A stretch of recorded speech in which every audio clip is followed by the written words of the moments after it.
Sir तुम्ही वंचित बहुजन आघाडीचे प्रदेशाध्यक्ष आहे. हो. तर प्रदेशाध्यक्ष पद असताना आता आगामी निवडणुकीसाठी तुमचं काय नियोजन आहे? निश्चितच संपूर्ण महाराष्ट्रात वंचित बहुजन आघाडी पक्ष म्हणून आमची भूमिका आहे. त्यासोबतच आमच्या राष्ट्रीय नेत्यांनी प्रकाश आंबेडकरांनी पूर्ण निर्णय जिल्हाध्यक्षांना दिले आहेत की त्यांनी त्यांच्या पातळीवर जे सातत्याने बोलतात की बा आघाडी होत नाही, युती होत नाही, ते अधिकार दिलेले आहेत. ज्या ज्या भाजप सोडून ज्या इतर पक्ष आहेत त्यांच्यासोबत जर अलायन्स होतं निश्चित करण्याचे अधिकार तालुका जिल्हाध्यक्षाला आहे.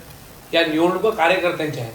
पंचायत समिती, नगरपालिका, महानगरपालिका, जिल्हा परिषदा, त्यामुळे कार्यकर्त्यांसाठी नेता आणि पक्ष तयार आहे. आणि वंचित बहुजन आघाडीने काय विजन ठेवलेलं आहे यावेळेस निवडणुकीमध्ये? निश्चितच मोठ्या प्रमाणात तरुणांना संधी आम्ही देणार आहोत आणि प्रत्येक सर्कलची म्हणजे जर जिल्हा परिषद सर्कल असेल तर आमची मागणी आहे की तुम्ही जर मागच्या 7 वर्षात ज्या गोष्टी मागणी वंचित आघाडी करते तेच बाकीचे पक्ष नंतर फॉलो त्याला करतात. बरोबर. मग जिल्हा परिषदच्या ठिकाणी MIDC उभं करायचं आमचं नेतृत्व संपूर्ण महाराष्ट्रात आहे.